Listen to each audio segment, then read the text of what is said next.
News 7 Tamil நேயர்களுக்கு வணக்கம். Parliament பராக் நிகழ்ச்சியின் வாயிலாக உங்களை சந்திக்கிறதுல மகிழ்ச்சி. தங்கள் வாக்களித்து எம்பியாக தங்களுடைய தொகுதியினுடைய பிரதிநிதியாக டெல்லிக்கு அனுப்பி வைத்த எம்பிக்களுக்கு மக்களே மதிப்பெண்களை வழங்கியிருக்கிறாங்க. அவங்களுடைய செயல்பாடுகளுக்கு அவங்க வாங்கியிருக்கக்கூடிய மதிப்பெண்கள் என்ன அப்படிங்கிற விவரங்களை தான் பார்க்க இருக்கிறோம். இன்றைக்கு மிக முக்கியமான ஒரு தொகுதி தான் எடுத்து அலசிருக்கிறோம். இன்றைய சிறப்பு விருந்தினர்கள் முதல்ல அறிமுகம் செய்து விடலாம். மூத்த பத்திரிகையாளர்கள் திரு ஆர் வெங்கடேஷ் மற்றும் திரு தராசு ஷியாம் இரண்டு பேரும் இணைகிறாங்க. இருவருக்கும் வணக்கம்.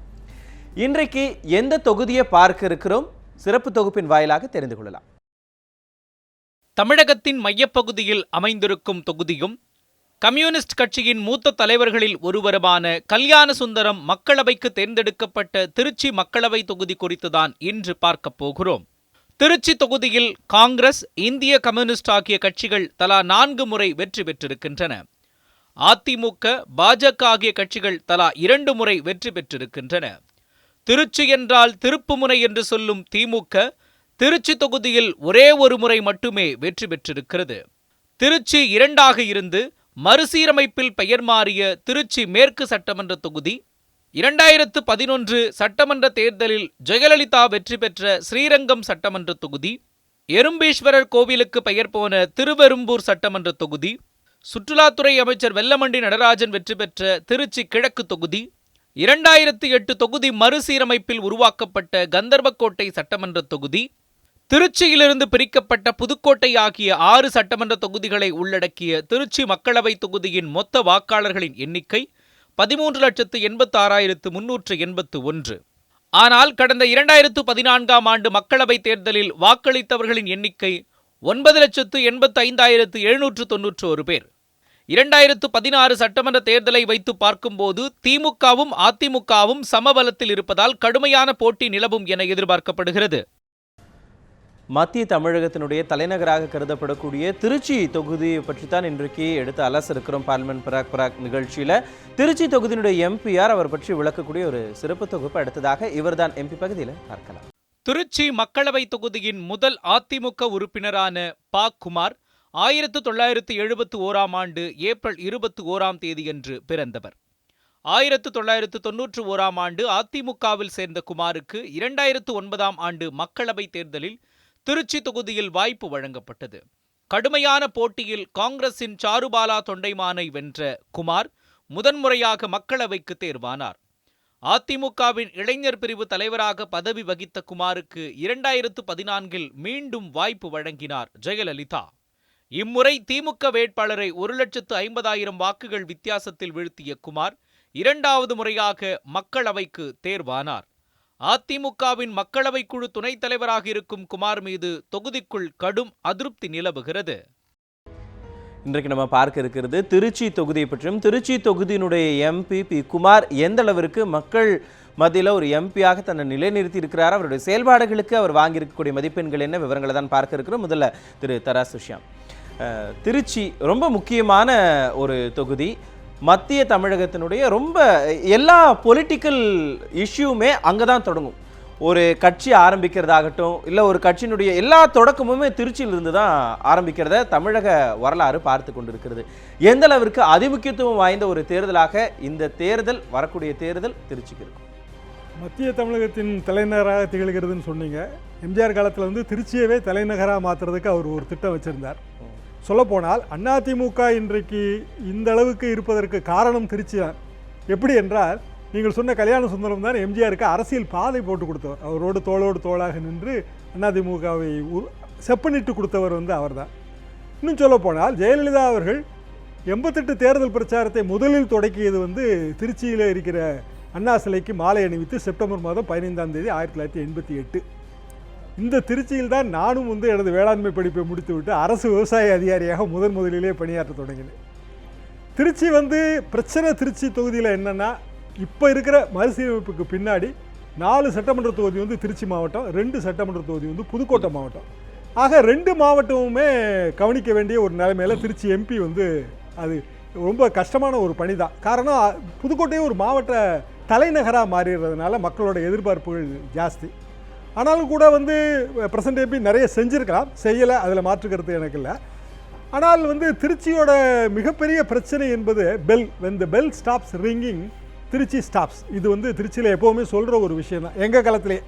ஏன்னா பாரதிய எலக்ட்ரிக்கல்ஸை நம்பித்தான் திருச்சியில் இருக்கிற எல்லா தொழில் நிறுவனங்களும் வேலை வாய்ப்புகளும் தொழிலாளர்களோட சந்தோஷமும். மார்க்கெட் ஸ்ட்ரீட்டில் நுழைஞ்சு நீங்கள் வந்து திருச்சியில் நேராக டுவர்ட்ஸ் தஞ்சாவூர் நீங்கள் போனீங்கன்னா முழுக்க முழுக்க வந்து அதாவது ரீஜன் இன்ஜினியரிங் காலேஜ் அந்த காலத்தில் சொல்லுவோம், அது வரைக்குமே வந்து பெல்லோட ஆக்கிரமிப்பு தான். பெல் தொழிலாளர்கள், அவங்க குடியிருப்புகள், அவங்களோட வேலை வாய்ப்புகள், இப்படியே தான் அது போகும்.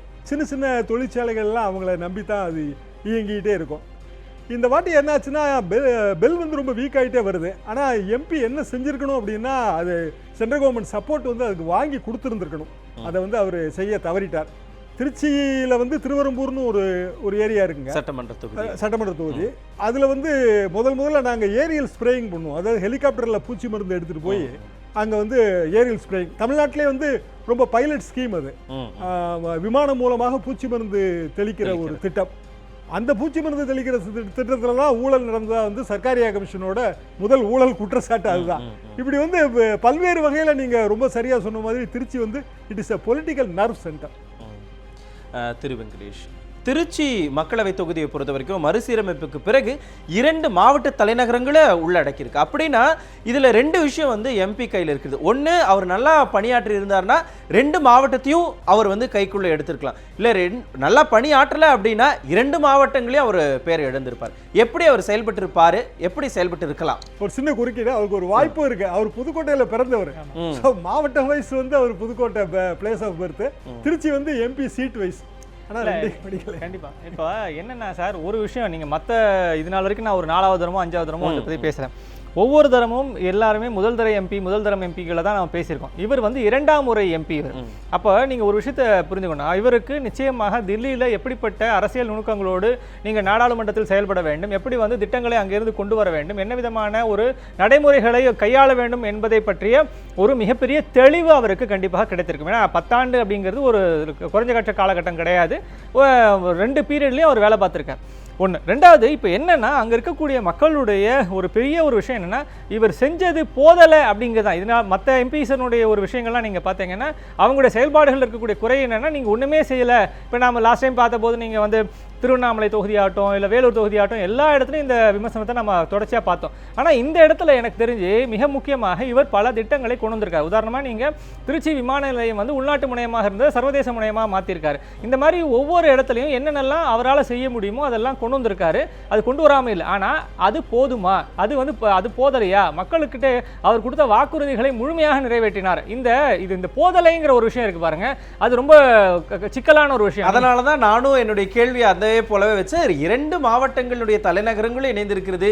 எப்படியெல்லாம் ஒரு ரொம்ப பாடுபட்டு இருக்கணும், இன்னொரு விஷயத்தை நீங்க புரிஞ்சுக்கணும். இந்த டீலிமிட்டேஷனுக்கு அப்புறம் என்ன ஆயிருக்குன்னா, நீங்க வந்து லால்குடி மாதிரியான ஒரு தொகுதி வெளியே போயிடுச்சு ஆக்சுவலா. ஸோ இப்போ இந்த இன்னும் 2 தொகுதிகள் உள்ள வருது. அப்போ என்ன ஆகுதுன்னா, அந்த திருச்சி அப்படிங்கிற தொகுதி வந்து முன்னாடி ஒரு மாதிரி காஸ்மோபாலிட்டன் தொகுதியாக இருந்தது.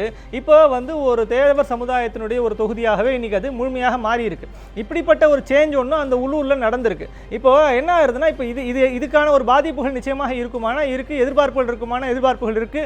போதுமான அளவு இதை அந்த தொகுதி எம்பிக்கள் முழுமையாக கொண்டு வந்து சேர்த்தாரா அப்படிங்கிற ஒரு விமர்சனம் மட்டும் தான் நம்ம அந்த இடத்துல வைக்க முடியுமே. அப்படி சேர்த்திருக்கிறாரா அப்படிங்கிறதுக்கு அவர் எவ்வளவு மதிப்பெண்களை வாங்கியிருக்கிறாரா அப்படிங்கிறத பார்த்தாலே நம்ம தெரிந்து கொள்ளலாம்.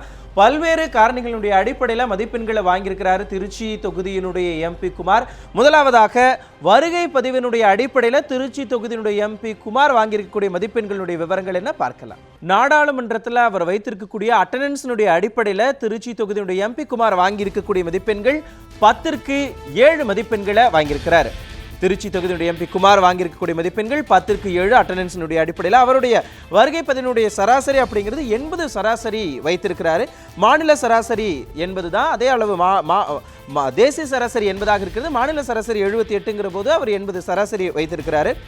அடுத்ததாக தமிழகத்திற்காக ஒலித்த குரலினுடைய அடிப்படையில் எம்பி குமார் எவ்வளவு மதிப்பெண்களை வாங்கியிருக்கிறாரு, விவரங்களை பார்க்கலாம். தன்னை தேர்ந்தெடுத்த தொகுதியைச் சேர்ந்த மக்களுக்காக மட்டுமில்லாமல் ஒட்டுமொத்த தமிழகத்திற்காக, தமிழகத்தினுடைய பிரதிநிதியாக எவ்வளவு குரல் எழுப்பியிருக்கிறார் அப்படிங்கிறதுடைய அடிப்படையில் எம்பி குமார் வாங்கியிருக்கக்கூடிய மதிப்பெண்கள் 15க்கு 2 மதிப்பெண்களை வாங்கியிருக்கிறாங்க.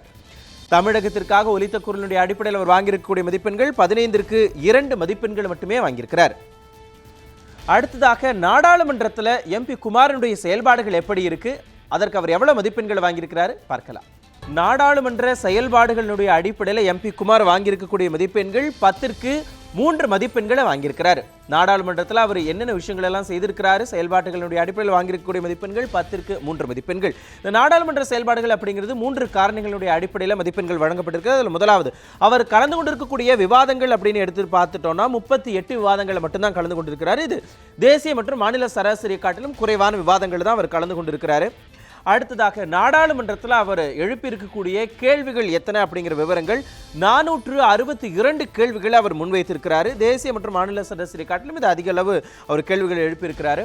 அடுத்ததாக தனிநபர் மசோதாவை பொறுத்த வரைக்கும் தமிழகத்தில் இருக்கக்கூடிய எந்த எம்பிக்களுமே தனிநபர் மசோதாவை கொண்டு வரல. அந்த வகையில் திருச்சி தொகுதியினுடைய எம்பி குமாரும் எந்த வகையிலுமான தனிநபர் மசோதாவை கொண்டுட்டு வரல. நாடாளுமன்ற செயல்பாடுகளை பார்த்தோம். தொடர்ந்து தொகுதியை பார்வையிட்டதனுடைய அடிப்படையில் அவர் வாங்கியிருக்கக்கூடிய மதிப்பெண்களுடைய விவரங்கள் என்ன பார்க்கலாம். தனக்கு வாக்களித்து டெல்லிக்கு அனுப்பி வைத்திருக்கக்கூடிய தன்னுடைய தொகுதி வாக்காளர்களையும் மக்களையும் அவர் எந்த அளவிற்கு பார்த்திருக்கிறாரா, அவங்க குறைகளை எல்லாம் கேட்டு அறிந்திருக்கிறாரா அப்படிங்கிறதனுடைய அடிப்படையில் அவர் வாங்கியிருக்கக்கூடிய மதிப்பெண்கள் 10ற்கு 3 மதிப்பெண்களை வாங்கியிருக்கிறார். தொகுதியை பார்வையிட்டதனுடைய அடிப்படையில் திருச்சி தொகுதியினுடைய எம்பி குமார் வாங்கியிருக்கக்கூடிய மதிப்பெண்கள் 10ற்கு 3 மதிப்பெண்களை வாங்கியிருக்கிறார். 2014ஆம் ஆண்டு மக்களவைத் தேர்தல் நடந்த பொழுது அங்க இருக்கக்கூடிய வாக்காளர்களை எல்லாம் சந்தித்து என்னென்ன வாக்குறுதிகள் எல்லாம் நான் நிறைவேற்றி தருவேன் அப்படிங்கிற விவரங்களை சொல்லியிருந்தார் அப்படிங்கிற கேள்வியை மக்களை சந்தித்து நாங்க முன் வச்சிருந்தோம். அதற்கு மக்களே பதிலளித்திருக்கிறாங்க. என்ன சொன்னார் எம்பி பகுதியில் அதை பார்க்கலாம். திருச்சிக்கு வர வேண்டிய மிக முக்கியமான எய்ம்ஸ் மருத்துவமனைலாம் கூட மாறி போயிட்டதா சொல்லி கருத்து சொல்லுவாங்க. இருந்தாலும் தமிழ்நாட்டில் ஏதோ ஒரு இடத்துல வரப்போகுதுன்னா இப்போ மதுரையில் அதுக்குண்டான பூர்வாங்க பணிகள் நடந்துகிட்டு இருக்கு. அந்த இடத்துல திருச்சிக்கு அவர் மாற்றம் பண்ணியிருந்தாருன்னா இவரை பெரிய லெவலில் நம்ம வச்சு பாராட்டலாம். இருந்தாலும் இவருடைய செயல்பாட்டுக்கு இப்போ பொதுவாக வந்து ஒரு எல்லா விதத்துக்குமே வந்து மதிப்பெண்கள் போடக்கூடிய சூழ்நிலை இருக்கிறதுனால எம்பி தொகுதியை பொறுத்த அளவுக்கு இது வரலையும் இந்த மாதிரி ஒரு இதெல்லாம் சில, ஆனால் சில அவுட்டர்லாம் வந்து பஸ் ஸ்டாண்டு போக்குவரத்து செஞ்சுருக்காங்க. நல்ல தேவையான இடத்துல செய்யலாம். ஏன்னா ஸ்ரீரங்கத்துக்கு வந்து முக்கிய கோயில் வந்து இரணியம்மன் கோயில் வந்து அந்த பைபாஸ் கிராஸ் பண்ணுற இடம் வந்து ரொம்ப டேஞ்சரஸான இடம்.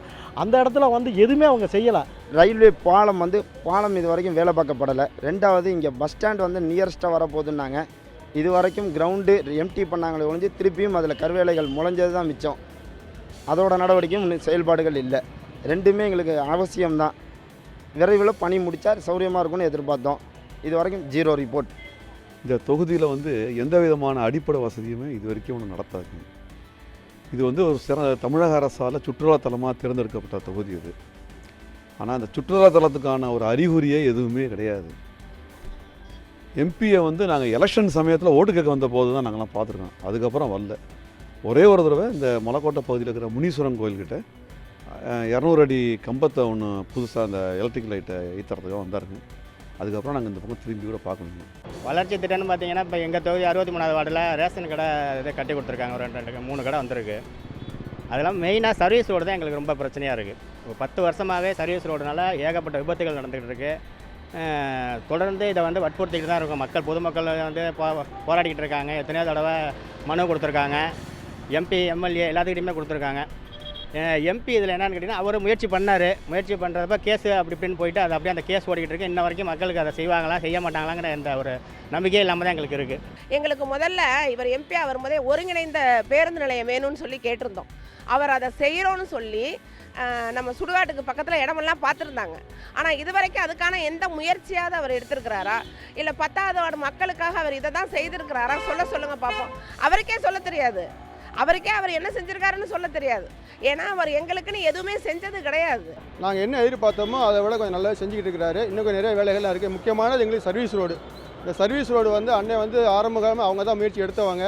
நாங்கள் கூட்டுக்குள்ளெல்லாம் ஆரம்பித்து எல்லாம் வந்துட்டு அவர்கிட்ட தான் முதல்ல செஞ்சு நிறையா வந்து பார்லிமெண்ட்லாம் பேசி நிறைய வந்து வேலை பண்ணிகிட்டு இருக்காரு. எங்களுக்கு வந்து அது வந்துச்சுன்னா இன்னும் எங்களோட திருப்தி நல்லாவே இருக்கும்.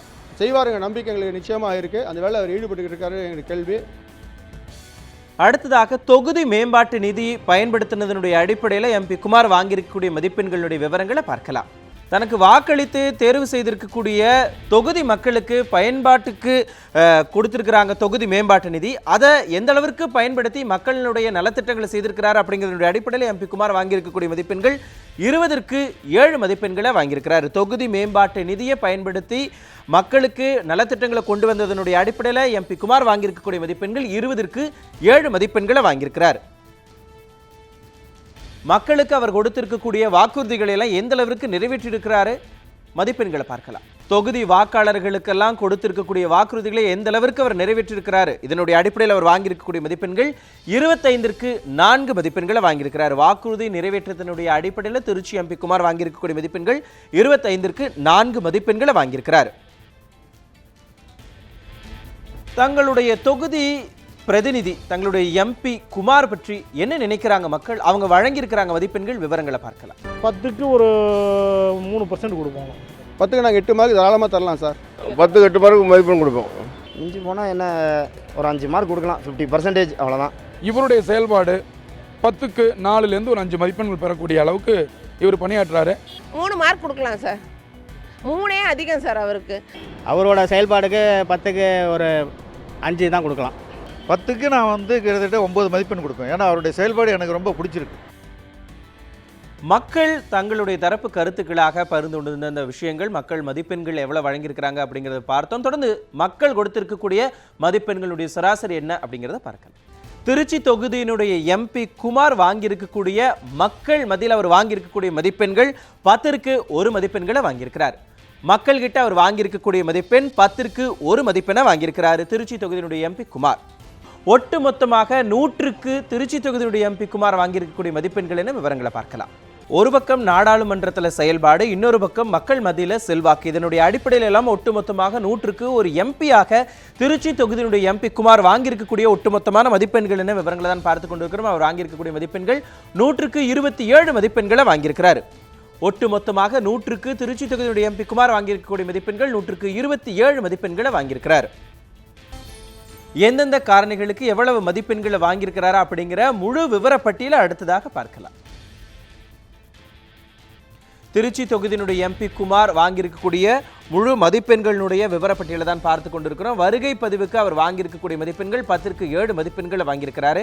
தமிழகத்திற்காக எழுப்பிய குரலினுடைய அடிப்படையில் அவர் வாங்கியிருக்கக்கூடிய மதிப்பெண்கள் 15ற்கு 2 மதிப்பெண்கள். நாடாளுமன்றத்தில் அவருடைய செயல்பாடுகளுக்கு வாங்கியிருக்கக்கூடிய மதிப்பெண்கள் 10க்கு 3. தொகுதியை பார்வையிட்டதனுடைய அடிப்படையில் வாங்கியிருக்கக்கூடிய மதிப்பெண்கள் 10க்கு 3. தொகுதி மேம்பாட்டு நிதியை பயன்படுத்தி மக்கள் நல திட்டங்களை செயல்படுத்தினதுக்கு அவர் வாங்கியிருக்கக்கூடிய மதிப்பெண்கள் 20ற்கு 7. வாக்குறுதிகளை நிறைவேற்றுவதனுடைய அடிப்படையில் அவர் வாங்கியிருக்கக்கூடிய மதிப்பெண்கள் 25ற்கு 4. மக்கள் அவருக்கு அளித்திருக்கக்கூடிய மதிப்பெண்கள் 10ற்கு 1 மதிப்பெண். ஆக மொத்தமாக அவர் வாங்கியிருக்கக்கூடிய ஒட்டுமொத்தமான மதிப்பெண் 100க்கு 27 மதிப்பெண்களை வாங்கியிருக்கிறார்.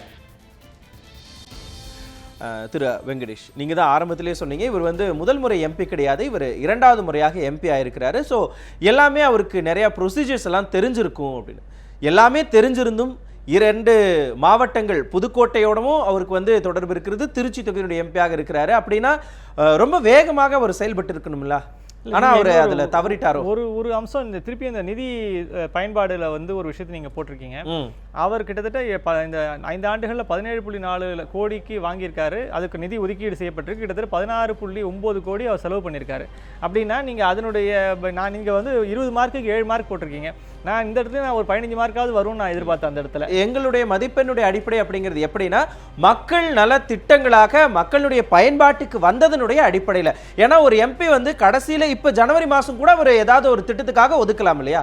சோ அது மக்களுடைய பயன்பாட்டுக்கு எப்ப வரும் அப்படிங்கிற ஒரு கேள்வி எழுது இல்லையா? நிச்சயமா அதுதான் நீங்க ஒரு அளவுகோல் வைத்திருக்கீங்க. நான் பார்த்த நம்பரை மட்டும் நான் பார்த்துட்டு சொல்றேன். இன்னொரு அடிப்படையில் நீங்க பாத்தீங்கன்னா இந்த போதாமை அப்படி இருக்கு பாருங்க. இந்த போதாமை திருப்பி வலிமையா இருக்கு. இங்க அவருடைய முதல் காலகட்டத்திலேருந்து 2வது காலகட்டம், இந்த முதல் 5 ஆண்டு இப்ப 2வது 5 ஆண்டுல 2வது 5 ஆண்டுலயும் நிறைய திட்டங்களை கொண்டு வந்திருக்காரு. என்ன சிக்கல் அப்படின்னு கேட்டீங்கன்னா, இந்த எம்பிகளுடைய ஒரு செயல்பாட்டில் நேரடியாக அவர் இப்போ மற்ற எம்பிஸோடு ஒப்பிட்டு நீங்கள் இதை பார்த்தீங்கன்னா இவர் கூடுதலான ஒரு பணியை ஆட்டியிருக்கக்கூடியவராக தான் நான் செய்வேன். இப்போ நீங்கள் தனிப்பட்ட அளவில் இவருடைய வாக்குறுதிகள் என்ன, அதனால் செயல்பாடுகள் என்ன அப்படின்னு பிரித்து பார்க்கும்போது நீங்கள் இண்டிவிஜுவலாக சொல்கிறீங்க. இதே மற்ற ஒரு 36 பேரோட சேர்த்து இவருடைய ஒப்பீடு செய்து பார்த்தீங்கன்னா இவருடைய பங்களிப்பு நிச்சயமாக மற்றவரோட கூடுதலாக இருக்கும். ஒன்று, ஏனென்றால் அங்கே இருக்கக்கூடிய இப்போ நீங்கள் இந்த பெல் தொழிலாளர்கள் மத்தியில் கிட்டத்தட்ட 5000 பணியிடங்கள் கிட்டத்தட்ட அங்கே வேலைவாய்ப்புகளை இழந்திருக்கிறார்கள். இதே மாதிரி அங்கே இருக்கக்கூடிய ஆர்டர்ஸ் குறைஞ்சிருக்குன்னு ஒன்று இவர் அந்த ஆர்டர்ஸை கொண்டு வரதுக்கான முயற்சி எடுத்திருக்கிறேன்னு சொல்கிறாரு. அதே மாதிரி நீங்கள் இன்னொரு முக்கியமான அந்த துப்பாக்கி தொழிற்சாலை அங்கேருந்து போகாமல் இருப்பதற்கான ஏற்பாடுகளை இவர் செய்திருக்கிறாரு. இந்த மாதிரி முக்கியமான பல ஏற்பாடுகளை செய்திருக்கிறாரு. அதே சமயத்தில் செய்யாமல் போனது அப்படின்னு பார்த்தீங்கன்னா அவங்க ஒரு மேடம் சொன்ன மாதிரி திருச்சியினுடைய மிக முக்கியமானது ஸ்ரீரங்கம் தொகுதி. ஸ்ரீரங்கம் ஒரு சர்வதேச அளவில் முக்கியமான ஒரு ஆன்மீக தலமாக மாறி இருக்கிறது. அந்த இடத்துக்கு தேவையான ஒரு பஸ் வசதி, பேருந்து வசதி, ஒருங்கிணைந்த பேருந்து நிலையம் அமைச்சு பேருந்து தரேன்னு வசதி சொல்லி இதெல்லாம் நடைபெறவில்லை. ஒன்று. அதே மாதிரி திருச்சி ஏர்போர்ட்டுடைய விரிவாக்க பணிகள் வந்து பெரிய அளவில் நடைபெறலை அப்படிங்கிற ஒரு பெரிய ஒரு வருத்தமும் ஒன்று இருக்கிறது. ஸோ அதாவது என்ன நான் இப்படி புரிந்து கொள்கிறேன் அப்படின்னா, அவர் செய்திருக்கிறாரு, அது போதலை. அப்போ அது இன்னும் எவ்வளோ தூரம் வேகமாக செய்திருக்கணும், இன்னும் விரிவாக செய்திருக்கணும், இன்னும் போதுமான அளவு செய்திருக்கணும். அவருக்கு அதற்கான நுட்பங்கள் தெரியுமான்னா தெரியும், ஏன்னா அவருக்கு அனுபவம் இருக்கிறது. இதை அத்தனையுமே அவர் கடந்த 5 ஆண்டுகளுக்குள்ள கொண்டு வருகிறேன்னு தான் அவர் வந்து உத்தரவாதம் கொடுத்திருந்தாரு, இது கொடுத்திருந்தாரு, என்ன ப்ராமிஸ் பண்ணியிருந்தாரு. அதை செய்யாத போது நிச்சயமாக மக்களுக்கு அந்த வருத்தம் தான் வரத்தான் செய்யும். அதுதான் இப்போ வெளிப்பட்டிருக்கு. திரு தராசு, மக்கள்கிட்ட ஒரு போதாமை இருக்கிறது அப்படின்னா அவருக்கு ஏற்கனவே தெரியும் இல்லையா, இந்த தொகுதி மறுசீரமைப்புக்கு பிறகு நம்ம வந்து எம்பியா இருக்கிறோம், 2 மாவட்டங்கள் நம்ம கையில் இருக்கிறது, 2ஐயும் நம்ம வந்து நல்லபடியாக பார்த்துக்கணும் அப்படிங்கிறதெல்லாம் தெரிந்துதான் அவர் எம்பியா இருக்கிறாரு, தெரிந்துதான் ஒரு வாக்குறுதியையும் கொடுத்திருக்கிறார். அப்படியானால் அவர் தவறுனதுக்கு என்ன காரணமாக நீங்க பார்க்க? பொதுவாக வந்து மக்களுக்கு ஒரு சில விஷயங்கள் புரிவதில்லை. அதாவது ஒரு எம்பியின் பணி என்ன, எம்எல்ஏவின் பணி என்ன, கவுன்சிலர்களோட பணி என்ன, அது வந்து அவங்களுக்கு புரிகிறது இல்லை. இப்போ நிறைய பேர் ரேஷன் கடையெல்லாம் பற்றி கூட யாரோ சொன்னாங்க. ஆனால் எம்பி வந்து என்னன்னா, டெல்லியோட அதிகாரத்தை, சர்வ அதிகாரத்தையும் தன் தொகுதியில் செலுத்துறதுக்கு எம்பிக்கு வந்து இன்ஃப்ளூயன்ஸ் இருக்கணும். இதான் நம்ம பார்க்கணும் எம்பியோட செயல்பாட்டில். அப்படி பார்க்கும்போது இந்த திருச்சி பாராளுமன்ற தொகுதிக்கு பிரச்சனைகள் இயல்பாக புதுக்கோட்டை பிரச்சனையும் அதில் சேர்ந்துருது. ஏன்னா நம்ம லால்குடியும் முசிறியும் முன்னாடி இருந்துச்சு, அப்போ ஒருங்கிணைந்த திருச்சி மாவட்டத்துக்குள்ளே இருந்தோம். இப்போ புதுக்கோட்டையும் கந்தரவக்கோட்டையும் வரும்போது புதுக்கோட்டை பிரச்சனையும் சேர்த்து இவர் பார்க்கணும். அப்போது என்ன மக்களோட எதிர்பார்ப்புகள், இவர் என்ன வாக்குறுதிகள் கொடுத்தாரு, நிஜமாவே அந்த தொகுதியில் என்னென்ன பிரச்சனைகள் அப்படின்னு பார்த்தால், ஒன்று புதுக்கோட்டை கந்தரவக்கோட்டையில் தடுப்பணை கட்டணுங்கிறது ப்ராமிஸ், அது ஜனங்களோட எதிர்பார்ப்பும் அதுதான். எனக்கும் அந்த பகுதிங்கிற முறையில் என்னோட எதிர்பார்ப்பு கூட அதுதான். ஆனா இப்படிப்பட்ட அணைகள் சம்பந்தப்பட்ட விஷயங்கள் எல்லாம் அதற்காக எம்பிக்கள் குரல் கொடுக்க மட்டும்தான் முடியும். நான் கண்டிப்பாக உங்களுக்கு அணை கட்டி தருவேன் அப்படின்னு சொல்றது வந்து அது வந்து அரசு அல்ல அதுக்கு நடவடிக்கை எடுக்கும். சரியான கேள்வி. இது எம்பி எப்படி செய்யணும் அப்படின்னா, மத்திய அரசாங்கத்தோட நீர்வளத்துறையோ இல்லை மத்திய அரசாங்கத்தோட வேளாண்மை துறையிலையோ அன்யூட்டிலைஸ்டு ஃபண்டு நிறைய இருக்கு. உங்களுக்கு நீங்கள் சொன்னால் ஆச்சரியப்பட்டு போயிருங்க. நம்ம நிதி ஒதுக்கி யாருமே பயன்படுத்தாமல் இருக்கு. உதாரணமாக உத்தரப்பிரதேசத்தோட நிதியை கூட நம்ம இங்கே கொண்டு வர முடியும். ஆனால் வெறுமனே போய் பார்லிமெண்ட்ல அட்டர்னன்ஸ் லிஸ்ட்ல மட்டும் கையெழுத்து போட்டு வந்தா அது முடியாது. ஆனா இருக்கக்கூடிய வாக்காளர்கள் என்ன கேட்கறாங்கன்னா, எங்களுக்கு ஒதுக்கின நிதியை முதல்ல நீங்க எங்களுக்கு செலவு பண்ணுங்க அப்படிங்கிற கேள்வி தான். தொகுதி மேம்பாட்டு நிதியை ஒதுக்குறதுல அநேகமா எல்லா எம்பியுமே செலவு பண்ணியிருப்பாங்க. ஏன்னா அதுல அவங்களுக்கு ஒரு 20% கமிஷன் வருது, நிஜமாவே சொல்றேன். அதனாலேயே நிறைய எம்பி செஞ்சிடறாங்க. ஆனா அது எல்லாமே வந்து குட்டி குட்டியா சாலை போடுறது, சின்ன சின்ன மக்கள் கொடுக்குற கோரிக்கைகளை உடனே நிறைவேற்றி தர்ற மாதிரியான பணிகள் தான். ஆனா அது அல்ல எம்பியோட பணி. எம்பியோட பணி என்னன்னா, நிரந்தரமான வளர்ச்சிக்கு உதவக்கூடிய திட்டங்களுக்கு குறைந்தபட்சம் துவக்க விழாவாவது நடத்துறது. இப்போ இவர் 2 டைம் எம்பி வெங்கடேஷ் சொன்ன மாதிரி நிச்சயமா வந்து போன தடவை தொடங்கியிருந்தாருன்னா இந்த தடவை முடிஞ்சிருக்கக்கூடிய சில பணிகள். ஆனால் அப்படி ஒருவேளை அடுத்த முறையும் நான் எம்பியாக வருவேன் அப்படின்னு சொல்லி சில விஷயங்களை அவர் வைத்திருக்கிறாரோ அப்படின்னா அவரோட நம்பிக்கையை நம்ம ரொம்ப பாராட்டணும். ஏன்னா திருச்சி உறையூரில் அரசு தலைமை மருத்துவமனை இருக்கு. அது நான் வேலைக்கு போகிற காலகட்டத்தில் அந்த ஆஃபீஸுக்கு நேரம் ஏற்றாப்புல தான் எங்களோட டிஸ்ட்ரிக்ட் அக்ரிகல்ச்சர் ஆஃபீஸ். இன்னைக்கு கூட பார்க்குறேன் அது பழைய நிலைமையில் தான் இருக்குது. தரம் உயர்த்துறதுக்கு வந்து 2 தடவையும் இவர் தான் ப்ராமிஸ் பண்ணார். இன்னைய தேதி வரைக்கும் அது தரம் உயர்த்தப்படலை. புதுக்கோட்டையில் திருவப்பூரில் ஒரு ரயில்வே மேம்பாலம் இன்னைய வரைக்கும் நடக்கலை. புதுக்கோட்டையில் காவிரி கோழியோட உபரி நீர் திட்டம் இன்னைய வரைக்கும் நடக்கலை. இப்படி நடக்காத பட்டியல் வந்து நிறைய. அதாவது வாக்குறுதிகள் எல்லாம் என்னென்ன கொடுத்திருந்தாரு, என்னென்ன நிறைவேற்றல அப்படின்னு மக்கள் கிட்ட பேட்டி எடுத்திருக்கிறதோட உங்களோடதும் சேர்ந்து போட்டுக்கணும்னு நான் நினைக்கிறேன். பகுதியை சேர்ந்தவங்கிற முறையில் இப்போ விமான நிலைய விரிவாக்கம் வெங்கடேஷ் சொன்னது சரிதான். ஆனால் அது போதுமானு பார்த்தா போதாது. நீங்கள் ஒரு தடவை நீங்கள் திருச்சிக்கு போய் பார்த்தீங்கன்னாலே புரிஞ்சிடும். திருச்சி விமான டிக்கெட் தான் சின்ன செக்டாரில் ஹையஸ்ட்டாக எப்போவுமே இருக்கும். திடீர்னு நீங்கள் இன்றைக்கி நினச்சி திருச்சிக்கு போகிறதுன்னா 10,000 ரூபாய்க்கு மேலே நீங்கள் வந்து ஃப்ளைட் டிக்கெட் வைக்க வேண்டியது வரும். காரணம் என்னென்னா சர்வீஸ் வந்து பெருக்கவே இல்லை. சர்வீஸ் ஏன் பெருக்கலை அப்படின்னா அதுக்கு ஏற்ற இன்ஃப்ராஸ்ட்ரக்சர் அங்கே இல்லை. ஆனால் இதை யார் செஞ்சுருக்க முடியும்னா நிச்சயமாக எம்பி தான் செஞ்சுருக்க முடியும். விமான போக்குவரத்து துறையோட அவர் இன்ஃப்ளூயன்ஸ் பண்ணியிருக்கணும். ஆனால் பண்ணலை. அவருக்கே கூட அது ஹெல்ப்ஃபுல்லாக இருந்திருக்கும், ஆனால் செய்யலை. இப்படிப்பட்ட விஷயங்களை செய்யாதது பெரிய குறைபாடு.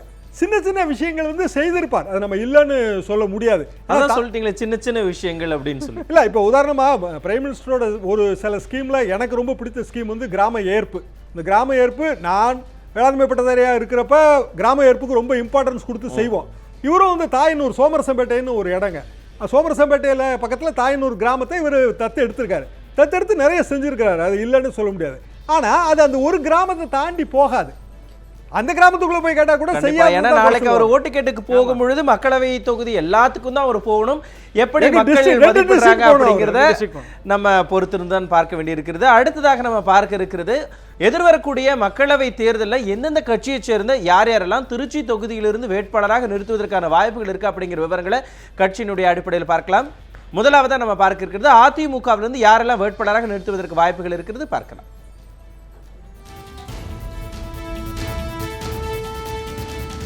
அதிமுகவிலிருந்து தற்போதைய எம்பியாக இருக்கக்கூடிய குமாருக்கு மறுபடியும் அங்க போட்டியிடுவதற்கான வாய்ப்புகள் வழங்கப்படலாம் அப்படிங்கிற தகவல்கள்லாம் கட்சியினுடைய வட்டாரங்களிலிருந்து தெரிய வருகிறது.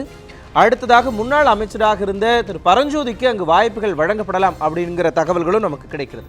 அடுத்ததாக திமுகவிலிருந்து யாரெல்லாம் வேட்பாளராக நிறுத்துவதற்கு வாய்ப்புகள் இருக்கு அப்படின்னா கடந்த தேர்தலில் போட்டியிட்டு இருக்கக்கூடிய அன்பழகனுக்கு மறுபடியும் அங்கு வாய்ப்பு வழங்கப்படலாம் அப்படின்னு சொல்லப்படுகிறது.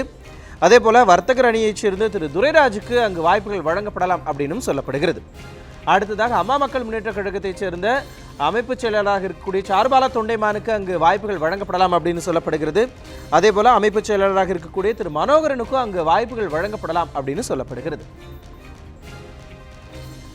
திரு வெங்கடேஷ், குறிப்பா திருச்சியை பொறுத்த வரைக்கும் கிட்டத்தட்ட 6 தொகுதிகளில் 3 அதிமுக வசமும் 3 வந்து திமுகவினுடைய வசமும் இருக்கு. திருச்சி மக்களவை தொகுதியை பொறுத்த வரைக்கும் அப்படின்னா இங்கு ரொம்ப காம்படிஷன் திமுக வெர்சஸ் அதிமுக இருக்குமா, இல்லை திமுக வெர்சஸ் அமமுக வெர்சஸ் அதிமுக? இல்லை, நிச்சயமாக அமமுகவுக்கு ஒரு பெரிய சேவ் ஒன்று இந்த தொகுதியில் இருக்க தான் போகுது. அதில் வந்து எனக்கு மாற்று கருத்து கிடையாது. கண்டிப்பாக நீங்கள் கொடுத்துருக்க கேண்டிடேட்டான சார்பாலா தொண்டைமானுக்கு ஒரு பெரிய வாய்ப்பு அங்கே இருக்கிறது.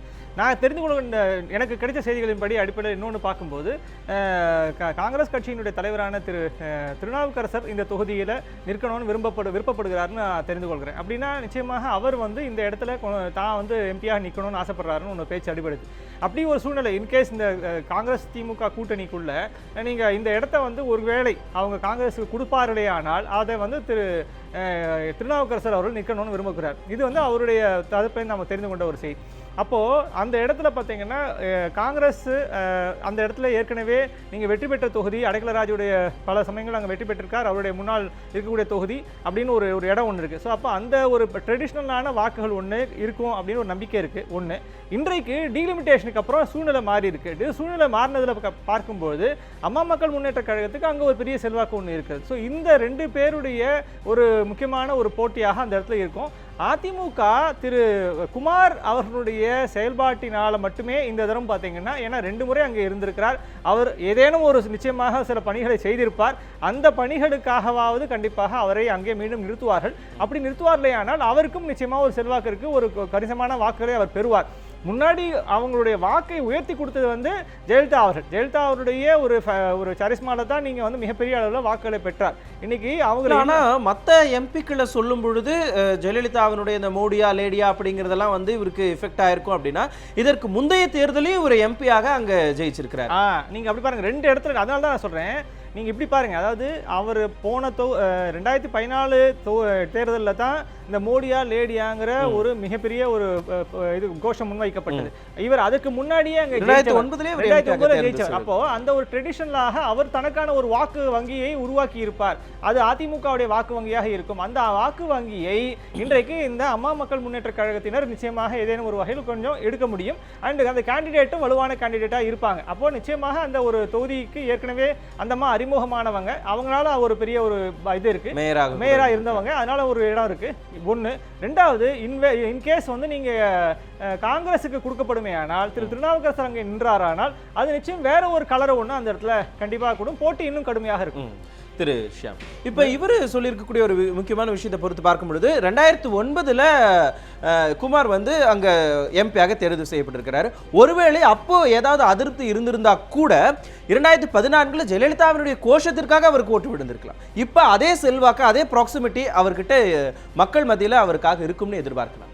சிட்டிங் எம்பிக்கு தான் அநேகமாக அதிமுகவில் வாய்ப்பு தருவாங்கன்னு தான் நானும் நினைக்கிறேன். ஆனால் வெங்கடேஷ் சொன்ன ஒரு சில கருத்துக்கள் எனக்கு ரொம்ப உடன்பாடானவை. என்னன்னா, கூட்டணி எப்படி அமைப்போதுன்னு நமக்கு தெரியாது. ஒருவேளை திமுக கூட்டணியில் காங்கிரஸுக்கு அந்த சீட்டு கொடுத்தா கண்டிப்பாக திருநாவுக்கரசருக்கு அங்கே வாய்ப்பு நிச்சயமாக தரப்படும். ஏனென்றால் புதுக்கோட்டையில் ஏற்கனவே எம்பியாக இருந்தவர், புதுக்கோட்டை மாவட்டத்தோட ஒரு நபராக அவர் கருதப்படுவார். அதே மாதிரி பாரதிய ஜனதாவுக்கு வந்து அதிமுக கூட்டணி ஒருவேளை உருவானால் பாரதிய ஜனதாவுக்கு அந்த சீட்டை அவங்க விட்டு கொடுத்தார்கள் என்றால் லலிதா குமாரமங்கலம் வந்து அங்கே நிற்பாங்க. ஏற்கனவே அவங்க அங்கே போட்டிட்டு அது போக அவங்க பிரதர் வந்து அவர் எனக்கும் ரொம்ப இனிய நண்பர், 2 முறை வந்து அங்கே ஜெயித்தவர் மறைந்த ரங்கராஜன் குமாரமங்கலம் அவர்கள்.